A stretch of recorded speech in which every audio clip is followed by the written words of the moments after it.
computer-programmed reality, and the only clue we have to it is when some variable is changed and some alteration in our reality occurs. We would have the overwhelming impression that we were reliving the present, déjà vu, perhaps in precisely the same way, hearing the same words, saying the same words.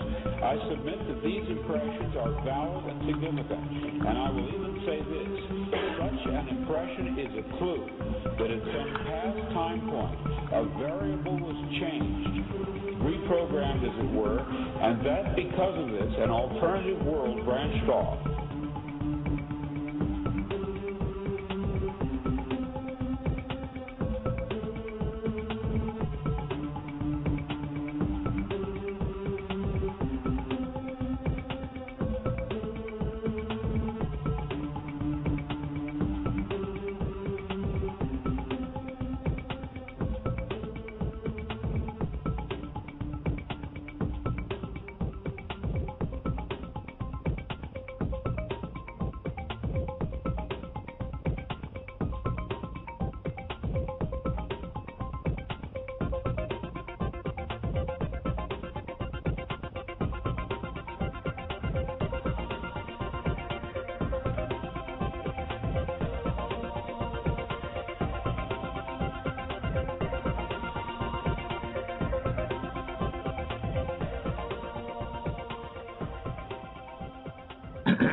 Good morning and welcome to the Monday Mashup. I'm your host, Robert Phoenix, if you don't know that. Let me formally introduce myself. So today is the 27th of February. We are officially, and have been for a while now, in the sign of Pisces. And I had a pretty Piscean weekend to some extent. It started on Friday night, and I went to an event, a live event. I actually got out of my house on a Friday night. Can you believe that? So I went to a live event on Friday night and Saturday night in Berkeley at a very cool space called Cloud 9, and it is an art collective, a neighborhood art collective, and it was a very cool scene. And the reason I went there is because a friend of mine, and if you've listened to the show in the past, excuse me, you may have heard of him. His name is Ken Adams, and I did an interview with Ken on his film about Terence McKenna, which he has now retitled The Terence McKenna Experience. Excuse me. Originally it was called Terra Lucida, and now it's the Terence McKenna Experience. And Ken finally finished his movie. When I saw it, it was probably about, I don't know, maybe about 85% finished. Well, he finally finished it off, and he did the world premiere in public on Friday night and Saturday night of this past weekend in Berkeley at this art space. And the art space was very cool. It was a giant space, and it used to be a rug outlet, a Persian rug outlet, Turkish and Persian rugs. And so Ken showed his film, and my buddy Stephen Kent opened. He did some didgeridoo sounds at the beginning of the film, and then he played significantly after the film was shown. And Ken did just a bang up job completing his work on Terence. So what I'm going to do right now is I'm going to put the link to Ken's Tumblr site. Can I do that now? I thought I could. I thought I had it linked. Hold on, let me see if I can find this thing. Where'd it go? I shut a bunch of windows. Here it is. All right, let me get this link again. Hold on. Ken set up a Tumblr site for the movie where you can find out more about it. And let me get back to the chat room here. Okay, so let me see if this will work. It's not working. For whatever reason, it's decided to not work. It is Terence-McKenna, McKenna-movie.tumblr.com. Maybe Erica can post that in the chat room if she can figure out how to get there. So that's Terrence-McKenna-movie.tumblr.com. So it was a very, as I said, I saw the movie before, and seeing it again, it's one of those things where more and more is revealed each time you watch the movie. And Terrence was amazing. He was absolutely one of a kind. Now I don't agree with everything that Terrence says or has shared, but I agree with a lot of it. And what I do agree with is that I don't think there's anybody in modern history that has plumbed the depths of the psychedelic ocean any deeper than Terrence, and been able to return and articulate it in a way that was not just meaningful, but incredibly expansive. Terrence had the software to do that. So, excuse me. Looks like Erica has found that link in the chat room. So if you want to go to the chat room, which I actually recommend, by the way, to hang out, go to the chat room and you can find that link. You can find out more about Ken's film, his excellent film.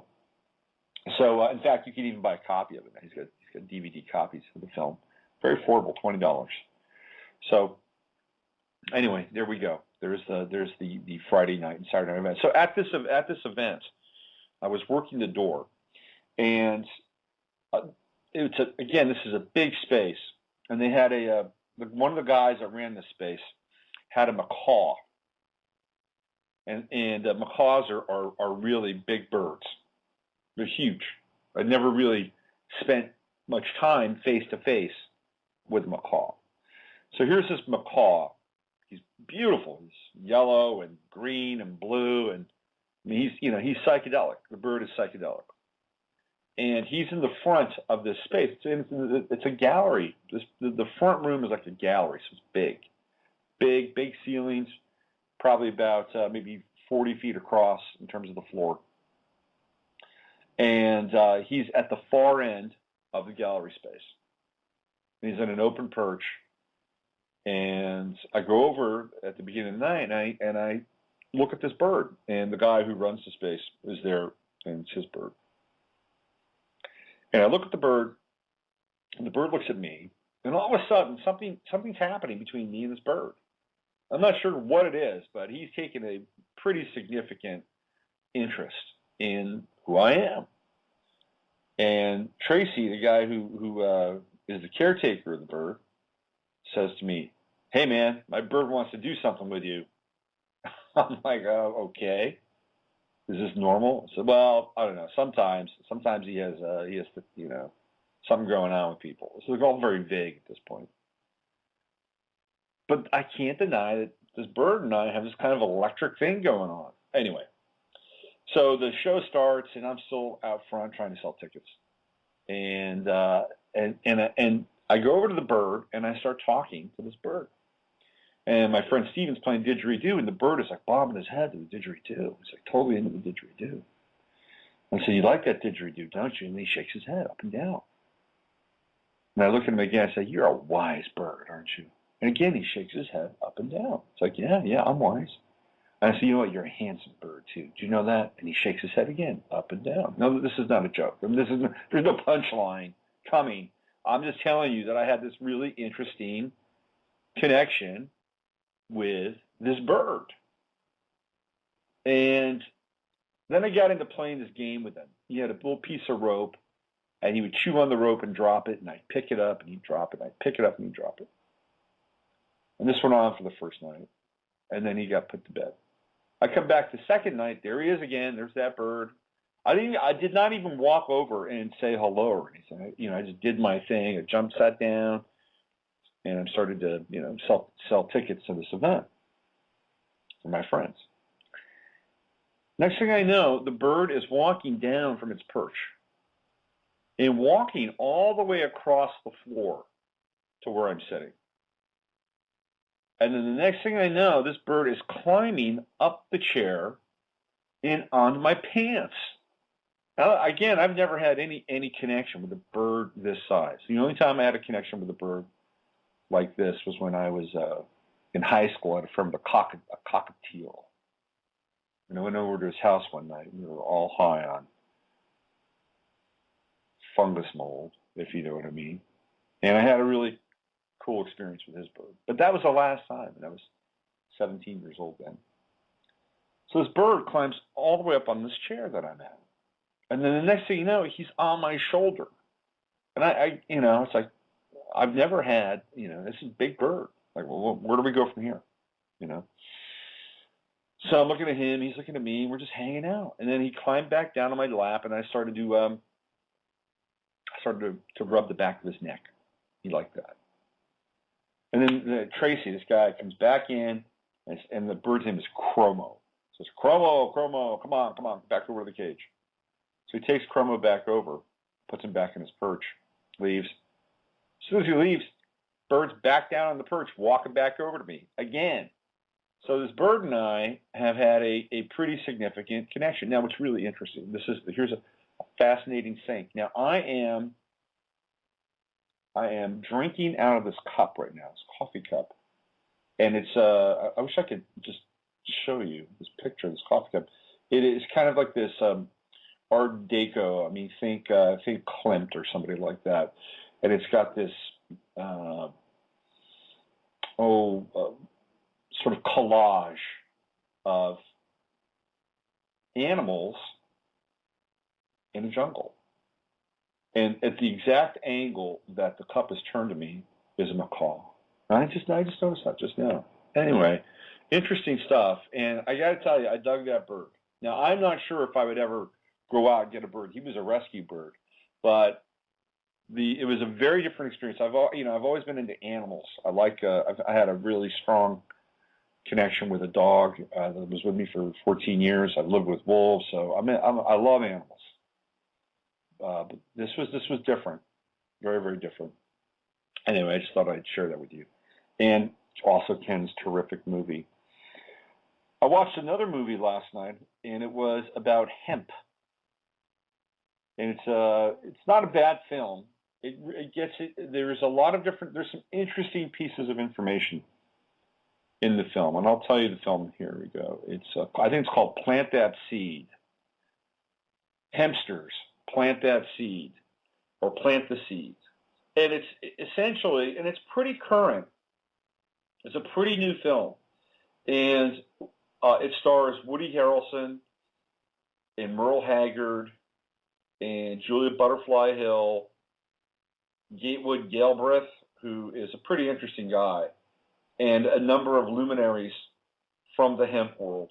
And the start of the film, or the beginning of the film, starts off with a group of people led by Steve Levine, who is part of a hemp legalization movement. And they're going to plant hemp seeds at the lawn of the White House. And the whole idea around this is that they're going to do this to get arrested. That's how the film starts off. But it really gets into, this very sticky and tricky political piece around hemp. And I guess it must be Pisces, because I had a really hemp-filled weekend, or in cannabis-filled weekend. Even though I did not partake of cannabis, part of this Cloud 9 experience is that it's run by a group that has a dispensary, and there was a whole dispensary thing going on, kind of parallel to this experience. So that was pretty cool. I mean, experiencing that. But also on Saturday, I got sent a video by Constance Denby, who was on the show. If you haven't listened to the show on Friday, go into the archives and find it. It's a great show. And Constance sent me this video about the healing power of cannabis. And I'd been kind of playing with this sort of at the edges. People have been I've been picking up on the information around the power of raw cannabis. Now, we're not talking smoked or ingested, which does have its place. Ingested cannabis does have its place for pain, and there's a lot of things that are interesting about ingestible cannabis. But this video was about a young woman who she must have been on about 40 different types of allopathic medicines and pills. Everything from inflammation to high blood pressure. I mean, she was just a mess. She was young, and they were thinking, well, she's got to get a hysterectomy. And she was 17, 18 years old, and she couldn't even have a normal life. And one of the things that she started to do at some point when she got in touch with the doctor, and the doctor got her involved with juicing raw cannabis leaves. And within a short period of time, she was off all of her allopathic medicines. All of her pills, done, flush. And she is married. She's got a child, which they thought she would never be able to do. All of her pain, all the inflammation, it's all gone. It's all gone. And she's become a raw cannabis activist. And inside this clip is also the story of a 2-year-old girl who had brain tumors.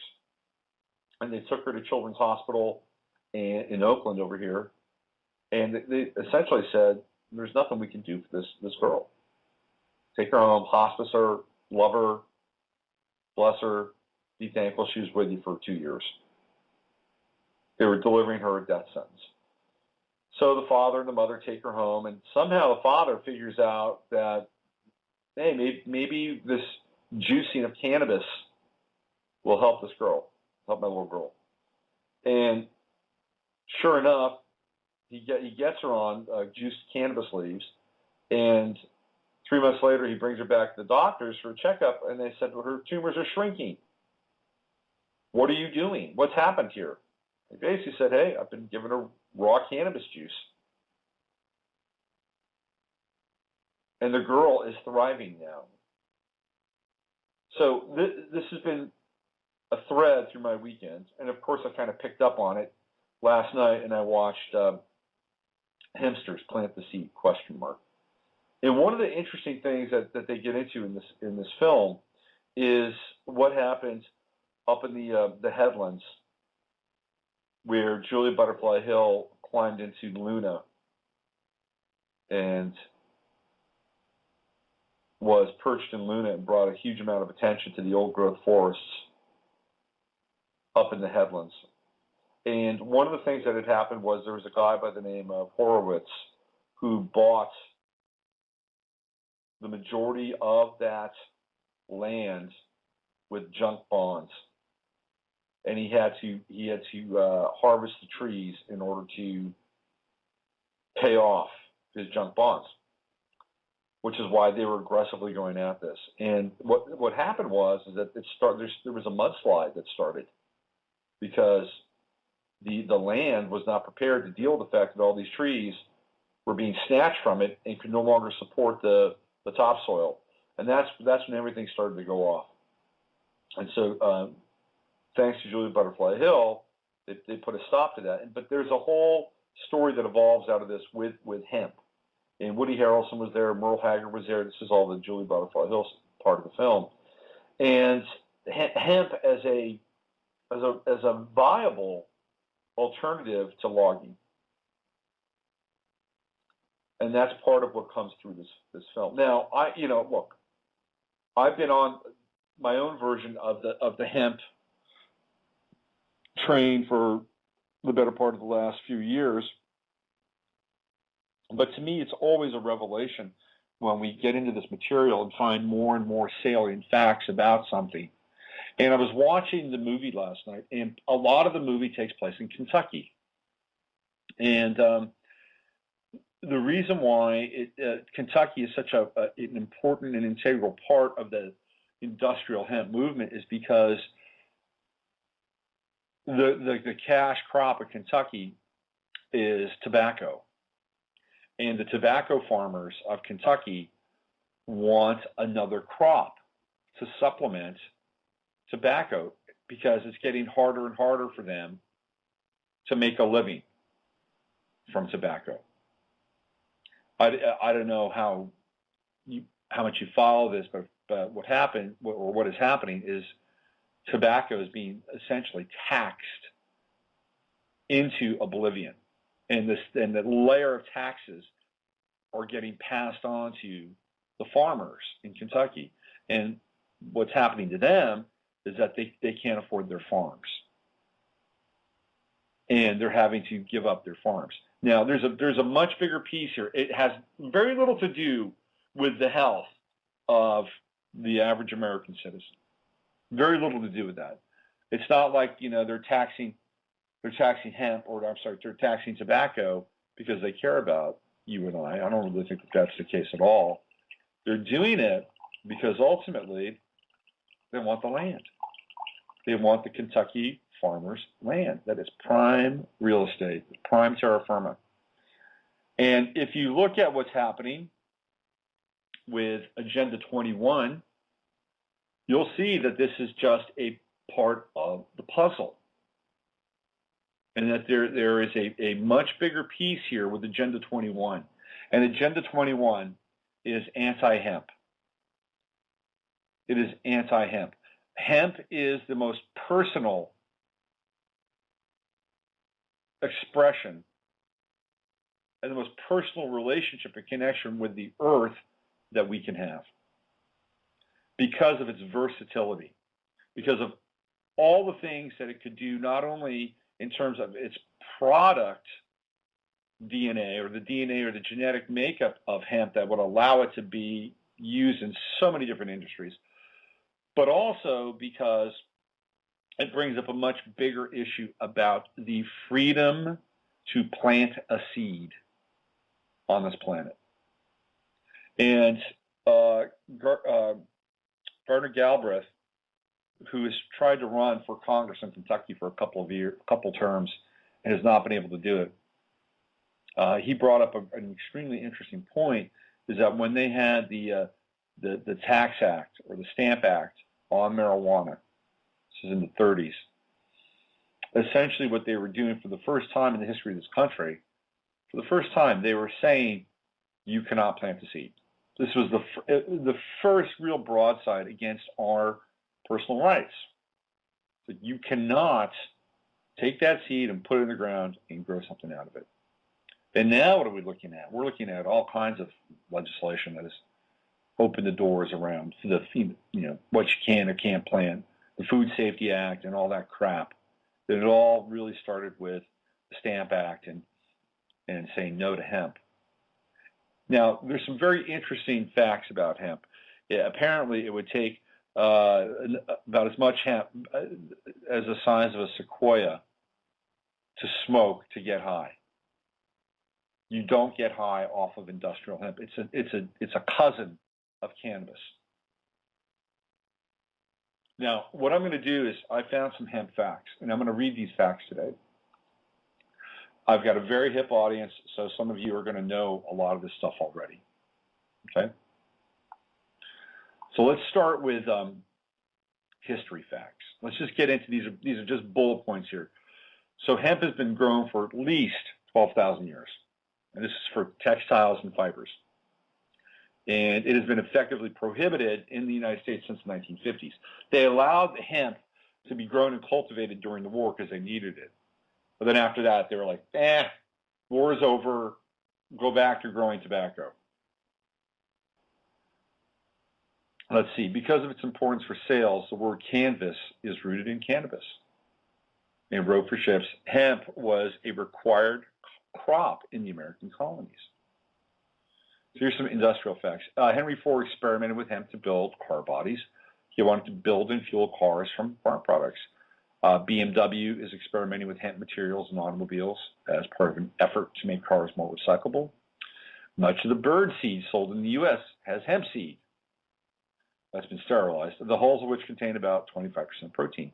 Hemp oil once greased machines. Most paints, resins, shellacs, and varnishes used to be made out of linseed from flax and hemp oils. Rudolph Diesel designed his engine to run on hemp oil. Kimberly-Clark, which is a Fortune 500 company, has a mill in France which produces hemp paper preferred for Bibles, because it lasts a very long time and doesn't yellow. Construction products such as medium density fiberboard, oriented strand board, and even beam studs and posts could be made out of hemp. Because of hemp's long fibers, the products will be stronger and or lighter than those made from wood. The number of products that can be made from hemp number over 25,000. Here's some scientific facts. Industrial hemp and marijuana are both classified by taxonomists as cannabis sativa, a species with hundreds of varieties. C. sativa is a member of the mulberry family. Industrial hemp is bred to maximize fiber, seed, and or oil, while marijuana varieties seek to maximize THC, the primary psychoactive ingredient in marijuana. While industrial hemp and marijuana may look somewhat alike to the untrained eye, an easily trained eye can distinguish the difference. Absolutely. Hemp crops are grown very close together, and they're tall and woody. Cannabis crops are grown with lots of space between them because the plants need the space. And they're tall but not as woody. Industrial hemp has a THC content between 0.5 and 1%. Marijuana has a THC content of 3% to 20%. To receive a standard psychoactive dose, require a person to power smoke 10 to 12 hemp cigarettes over an extremely short period of time. The large volume and high temperature of vapor, gas, and smoke would be almost impossible for a person to withstand. If hemp does pollinate any nearby marijuana, genetically the result will always be a lower THC marijuana, not a higher THC hemp. If hemp is grown outdoors, marijuana will not be grown close by to avoid producing lower grade marijuana. Hemp fibers are longer, stronger, more absorbent, and more mildew resistant than cotton. Fabrics made of at least 1/2 hemp block the sun's UV rays more effectively than other fabrics. Here's some legal facts. The U.S. State Department must certify each year that a foreign nation is cooperating in the war on drugs. The European Union subsidizes its farmers to grow industrial hemp. Those nations are not on this list because the State Department can tell the difference between hemp and marijuana. Hemp was grown commercially with increasing governmental interference in the United States until the 1950s. It was doomed by the Marijuana Tax Act of 1937, which placed an extremely high tax on marijuana and made it effectively impossible to grow industrial hemp. That's what they're doing with tobacco, by the way. While Congress expressly expected the continued production of industrial hemp, the Federal Bureau of Narcotics lumped industrial hemp with marijuana as its successor, the U.S. Drug Enforcement Administration, does to this day. Over 30 industrialized democracies do distinguish hemp from marijuana. International treaties regarding marijuana make an exception for industrial hemp. Canada grows hemp. This country north of the border from us grows hemp. We get hemp products from Canada. Let's see here. These are ecological facts. Hemp grows very well in a variety of climates and soil types. It is naturally resistant to most pests, precluding the need for pesticides. It grows tightly spaced and outcompetes any weeds, so herbicides aren't necessary. It also leaves a weed-free field for a following crop. So if you wanted to get into rotation planting and you wanted to do something else after you harvested your hemp, you've got a weed-free field. Hemp can displace cotton, which is usually grown with massive amounts of chemicals harmful to people and the environment. 50% of all the world's pesticides are sprayed on cotton. Let me read that again. 50% of all the world's pesticides are sprayed on cotton. Hemp can displace wood fiber and save forests for watershed, wildlife habitat, recreation, and oxygen production, carbon sequestration, which reduces the global warming effect, and other values. Hemp can yield 3 to 8 dry tons of fiber per acre. Per acre.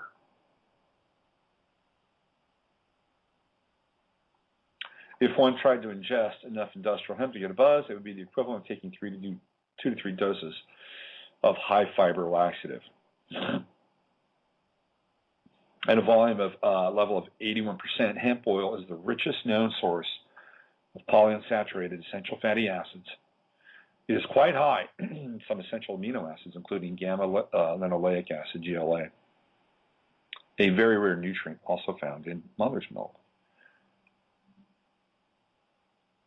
So these are just a few facts regarding hemp that make a very good case for us to be able to bring this incredible plant back into the fold. Imagine, let's say, for instance, let's just go out on a wild limb. And everyday Americans now are encouraged to grow hemp. You've got half an acre back in, say, Pennsylvania. You say to yourself, hey, let's grow some hemp. Now, all of a sudden, you've got a viable product. Because hemp grows like a weed. And it takes a little bit of knowledge to grow it, but not a lot. And, after a couple of seasons, I think, people would really get this. And what are Americans? Americans are innovative. We're innovative. It's part of our nature. If you look at our collective astrology for the United States, the Mercury for the United States, I believe in Gemini. Let me just, I should know this by heart. I usually do know this stuff by heart. So let's see what we have here. Yeah, it's Gemini. So anyway, the bottom line here is that hemp could save this country. Hemp could create jobs. It could infuse local economies with vital levels of cash, and it could help build up the infrastructure of local economies, not just of what it can do in terms of sales, but that hemp could be used locally.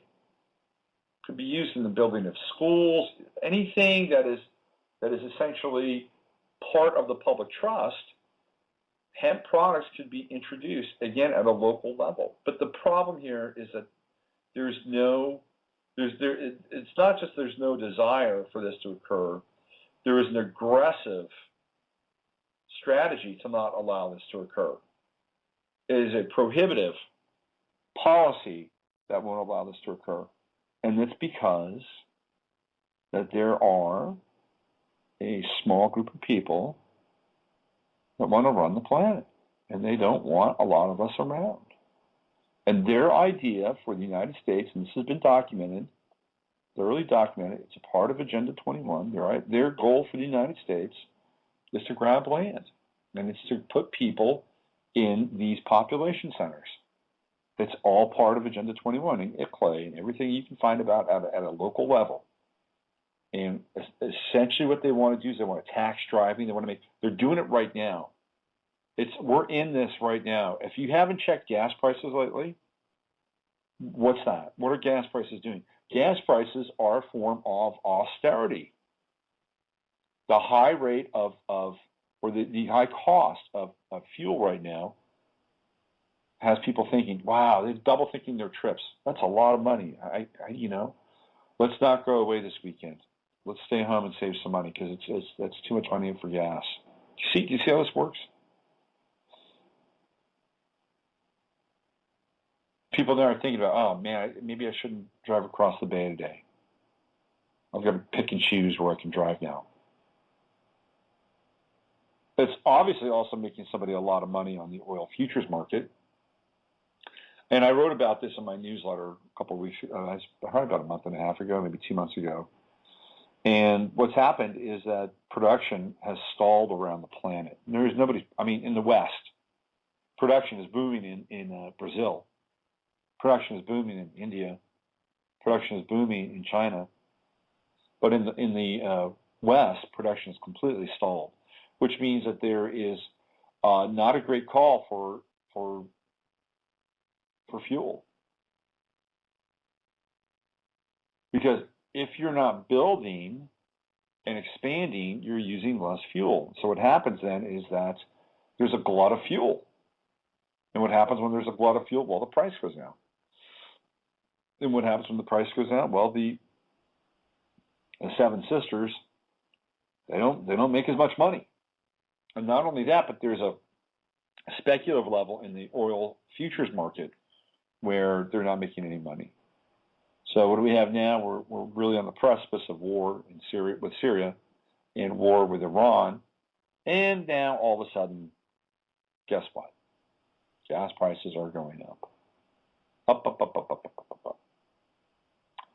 And gas oil is hitting highs on the futures market. And if you had a 60-day window to hit a spike price on oil, well, it's happening, probably happening or close to happening now. So people are making money, not just from the price or the cost of oil, but they're making money in the futures market as well. And it's all synthetic. It's all driven by fear. It's all driven by the specter of war, and that's why the gas prices are going up. And the result of that is obviously people aren't driving as much. Well, let's fast forward. If gas is $7 a gallon or $8 a gallon, how much driving are people going to do? But that's just the first part. You know, there's this whole concept of taxing mileage tax that has been floated around for a while, and I guarantee you that mileage tax will become part of the national discussion after the 2012 election. This whole idea that people will be taxed on how far they drive. I don't know whether you know it or not, but there are boxes in every car built since 1989 that have the ability to uplink information from any car to a satellite. And that uplink is basically how far the car is driven, where it's driven. So these cars are wired already to produce information about. You don't even have to do anything now. I mean, theoretically, you may have, I don't know, there may be some token technology you have to plug in just because, you know, there's this really interesting sort of need to make people aware of what's happening. But theoretically, you don't have to do anything. You just drive, and all of a sudden, you know, you get a bill in the mail. Oh, you drove in excess of 10,000 miles this year. Well, here's your tax.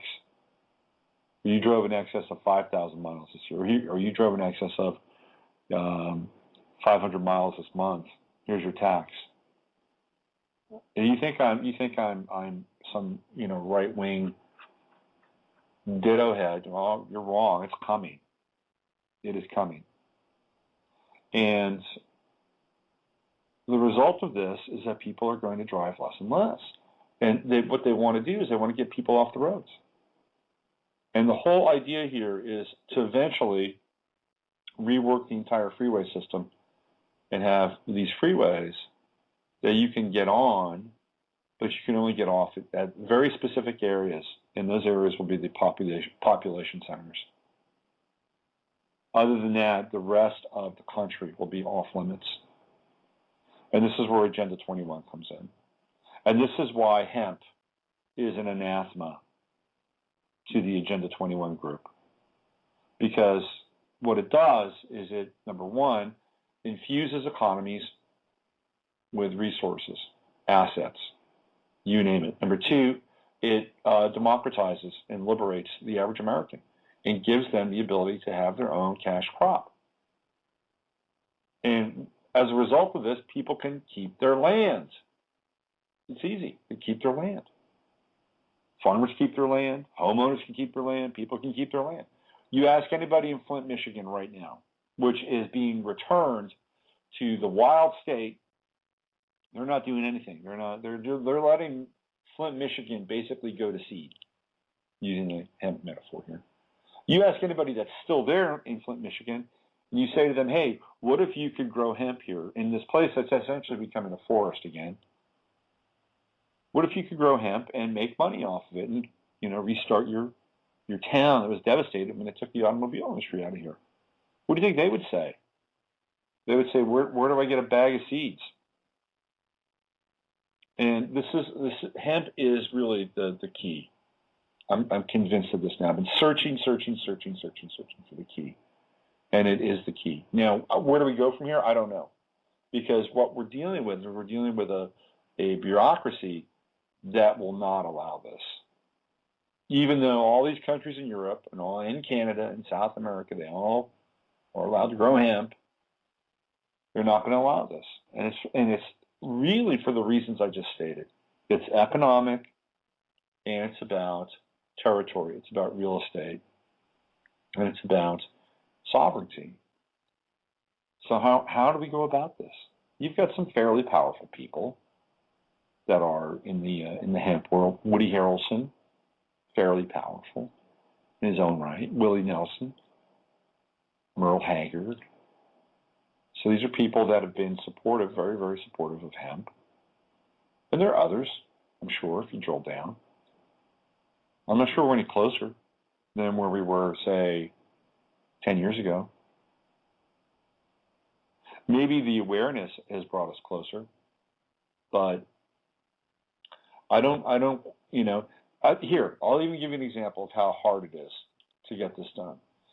Up in North Dakota, there was some people in the Lakota tribe, and they decided that they wanted to grow hemp. Now, theoretically, that's their land. They've got their own nation, their own treaty. You'd think they'd be able to grow whatever they want. That's not the case. They grew hemp, and they had their hemp taken from them by the FDA, and went right in there and they took it. The FDA, the DIA. The DIA and the FBI came in and snatched their hemp. So even a sovereign, quote unquote, nation like the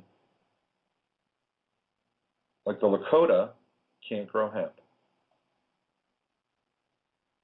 So what's also challenging with this is, okay, look at a progressive state like, I think, Vermont. Either Vermont or New Hampshire, I think it's Vermont, has at a state level ratified the right to grow hemp. So at a state level, they've said yes, thumbs up. But they're afraid of growing and then having the feds come in and then take all their crop. So this is a problem. And it's a solution. And I'm not sure how to get to the solution on this. This is the Gordian knot that we're facing with hemp. But I'm telling you, this seed could turn it all around. And would turn it all around within 10 years. 10 years. And this is just from the practical and commercial application of hemp. I haven't even got into the health benefits of the cannabis part of this that I witnessed over the weekend with this film. Not only does cannabis have the ability to deal with things like inflammation and the reduction of tumors, but it's also it's an extremely complex phytonutrient. You could probably juice cannabis and a few other things and live off of it and pretty much nothing else. So now what do we have? We've got a food source that is very complete, and we've got a textile and industrial source that is incredibly complete. What more do we need? See, that's the question, because we don't need much more. And if we got to that point, well, how would it change our consciousness? How would it change how we relate to the world and society and each other? What if we lived with a sense of plenty and abundance, and not in an opulent and disgusting way, but in a real way? How would that really spin and pivot our consciousness? It would be huge, huge. Now all of a sudden we're treating each other differently. We realize part of the biggest challenge for us as a species and as a culture here in the United States, and it's getting harder and harder, is dealing with a sense of lack, dealing with a sense of not having enough. And we went from this really,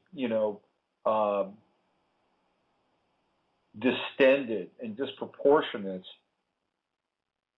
sense of having too much to now being just completely cratered and not having enough. You go back into the 80s and even the early 90s and the mid 90s, there was, it was horrible. Conspicuous consumption, mansions, easy money, all that crap. And it was ugly. We were seduced by the material dream in a way. Well, I wasn't really, but we were seduced by the material dream in a way that was not productive. It was not abundant. It was not true abundance. And now here we are at the other end of the spectrum, and people are walking around just trying to survive and do the best that they can. And that's not really abundance either, although we're learning some interesting lessons. But the infusion of hemp and cannabis in a very cultivated way. When I say cultivated, I use that as a term that is twofold. Obviously, cultivated meaning that you can cultivate it, but cultivated in the sense that there's consciousness around it.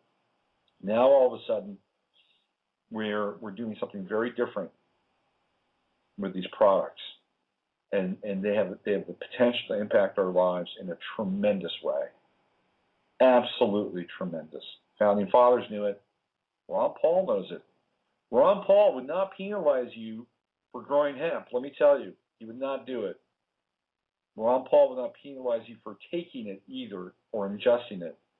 This is what, look, I know Ron Paul gets a lot of heat from people, from the Republican side, from the Democratic side, and even people in the conspiracy world don't trust Ron Paul. And would electing Ron Paul be doing a deal with the devil? I don't know. But electing Mitt Romney or electing Barack Obama is not going to advance the cause. And maybe Ron Paul won't advance the cause, but I'll tell you what, Ron Paul will not bust you or send you to jail for using hemp or cannabis. And in fact, he's even said anybody that's in jail on a drug charge gets out. They get amnesty. Now, Ron Paul and the libertarians love corporations. But what is Barack Obama getting ready to do? Barack Obama is getting ready to offer corporations a 15% tax if he's elected again. Well, that's a page right out of the Ron Paul fucking playbook. Obama is beginning to. If you look at the talking points for the 2012 campaign, he's starting to sound a lot like a libertarian. By the way, there's a combination of libertarianism and Occupyism. It's like bring back jobs. Barack stands for the working man. Where was that 4 years ago? No, he didn't stand for the working man. He stood for Goldman Sachs. Still does. Anyway, I guess what I'm saying here is that somebody like Ron Paul would not get in the way of this. Ron Paul would not get in the way of property rights either. It wouldn't. He wouldn't. Now maybe Ron Paul is a fast track to the end times, and Satan. He's a Luciferian, and this is what Henry Metcalf has been saying. The libertarians are just another offshoot of the Jewish Sabbatean Zionist money control masters and all that. And then maybe that's true. I mean, if you look at the people that back libertarianism, there's a very hardcore kind of Zionist element to libertarianism, but it's different. It is different than the Friedman-esque model of economics, which is being practiced by the Federal Reserve. It's different. There's one is about intervention, one's about non-intervention, and I've gone into this before. But it's like, okay, so these are our choices. Maybe life is, I don't know. Would you do a deal with somebody like Ron Paul, who's going to super empower corporations, but also super empower the individual, would you do a deal with that? Would you make that deal? Would you make a deal with, okay, we're going to bring the troops home, we're not going to do any more wars for more personal freedom? Would you do that? But at the same time, corporations are going to get a significant boost, and the federal government, by the way, is going to get shrunken massively. We're going to have our own austerity measures placed upon us by a Ron Paul government, because that's what will happen. The amount of cuts that will take place will be very, very powerful and intense. But at the same time, he'll repeal things. He'll repeal things like the Patriot Act and all this other stuff. He'll take on. I mean, would that be worth it to you? Now, unfortunately, there's no candidate that provides us with a middle ground. It's not a Mitt Romney. It's not a Newt Gingrich. It's not a Rick Santorum. No, it's none of these guys. Anyway, I'm kind of going off on a little bit of a tangent here. I guess what I'm saying is that if there's anybody that's in the running for the interview to become next president, the one person that would support industrial hemp and the growing of it is Ron Paul, and that's just the way it is. So, I got to do a little bit of housekeeping, and then I'm going to just kind of round things off with just a brief commentary on the Henry Makow and Jeff Rense feud, which is getting more bitter and ugly with each passing day. I have to stop doing the Wednesday show on Wednesdays at that time, because I have a new commitment on Wednesdays that I have to honor. So I need to ask you what you would prefer. Would you prefer that I do the Wednesday show on Friday and the Friday show on Sunday night? Or would you prefer that I do the Friday show on Friday and do the Wednesday show on Sunday night? Sunday night there will be a new show on Sunday night starting this Sunday. I just need to know from you what you think, what you would like to have. Would you like to get your astrology on Friday? Or would you like to get your astrology on Sunday? That's the question. Now, for people that listen to the show in Europe, most of which I believe do it on the podcast, they listen on the podcast, the Sunday night show will be better for you, because I'll probably start the Sunday night show. See, the problem with the Sunday night show is I'd like to get it in a kind of a sweet spot, and not too late, not too early. If I do the Sunday night show at 7, people on the East Coast can listen at 10, and that's not too late for them. If I do it at 8, then it begins to be a little late for them. Now, if I do it at 7, it's very early for people in Europe. But if I have a live guest from Europe, I can still get them. But if I do it at 6, then now it's getting really early in Europe. It's great for the people on the East Coast, but harder for people in Europe. So I'm thinking 7 or 8 p.m. on Sunday for the Sunday night show. And I did do the Sunday night show earlier when this first started off, and then I shifted everything around. So send me an email or leave a comment on the show page, or leave a comment in the chat room. Tell me what you would prefer. Ultimately, it's not a democracy, but I am interested in what you have to share with me, because I do value what you do share. So there's that. Okay, so let me talk just a little bit about what's going on with Jeff Rense and Henry Makow. Look, they can do whatever they want. On some level, I find it amusing. On another level, I think it's really kind of sad. Henry Makow is a Scorpio. He's relentless. He's not going to let up. And he's going to dig and dig and dig, and he's going to try to ruin Jeff.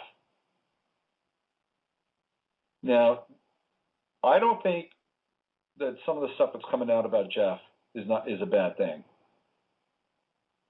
I mean, he's been, when we get into, here's the hard part. And this is what I wanted to get into. This whole thing around the truth movement, right? First of all, none of us can ever live up to the truth. We can't. We're human. We're going to fall. We're going to fail. And this is what Saul Alinsky understood implicitly when he wrote Rules for Radicals. The first thing you do against a moralist or somebody who expounds upon the truth or takes a position is you go after their character. You go after the fact that they can never live up to what it is that they are espousing. Nobody can do it. Nobody. But at the same time, we have to leave as few pardon me, Jeremy Lin, I can't think of this now, nothing of Jeremy Lin. We have to leave as few chinks in our armor as possible, which means that we have to be able to walk as closely on our path as possible if we are in the realm of sharing, cultivating, circulating, communicating this whole concept around truth. And there are various levels of truth, right? But we have to be able to, walk our talk and to be congruent. And I think what Henry is pointing out with Jeff is that Jeff is not congruent. And I don't agree with everything that Henry has to say. I think Henry is wasting his time on some of this. He's going after Jeff because Jeff makes money. He makes money over the fact that he's got these archives and he's got pledge drives and he cries poor and all. Look, that's he does what he has to do in order to get by. And what he does with his money is up to him. If he wants to build a fucking train set, so what? Who cares? If he wants to restore a model car, an old car, who cares? Now, Henry says he's being disingenuous because he cries poor. Look, that strategy is across the board, whether it's Jeff Rense, whether it's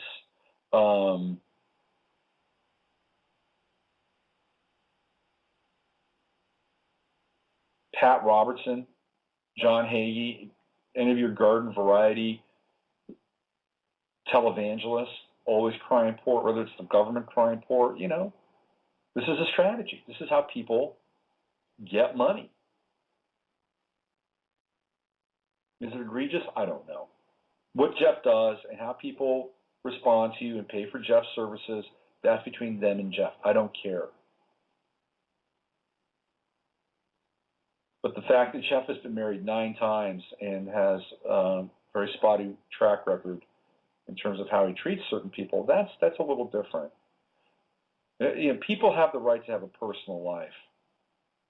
But I think what Henry's pointing out here is that if you're gonna be in this game, you better have your shit together. Now, on Henry's side of the equation, Henry goes out and he goes to Manila and he tries to find young girls and bring them back because young girls make him feel more vital and alive. And again, he can do whatever he wants, but it's just there's layers of hypocrisy in all of this, and we've all got it. So what I lovingly suggest is they drop it on both sides. And let Jeff do his thing and let Henry do his thing before they incur any more wrath and shake out any more skeletons. And it's just a lesson for all of us, including me, yours truly, to make sure that we are as transparent as we can be. And I've had to learn a lot of this over the last year, trust me. I've had my own issues in my own way. And it was a very bracing reminder around it all. Anyway, with that, use your head to discern what's real, your heart to discern what's possible, and be congruent with your life and your truth to the best that you can. And you'll be happier. Trust me, you'll be a lot happier. There'll be a lot less bullshit you have to deal with. All right, I'll be back on Friday with the Friday show. There will be no show on Wednesday. I look forward to hearing back from you in terms of what you think you'd like and prefer. All right, I'll see you on Friday. Have a great week.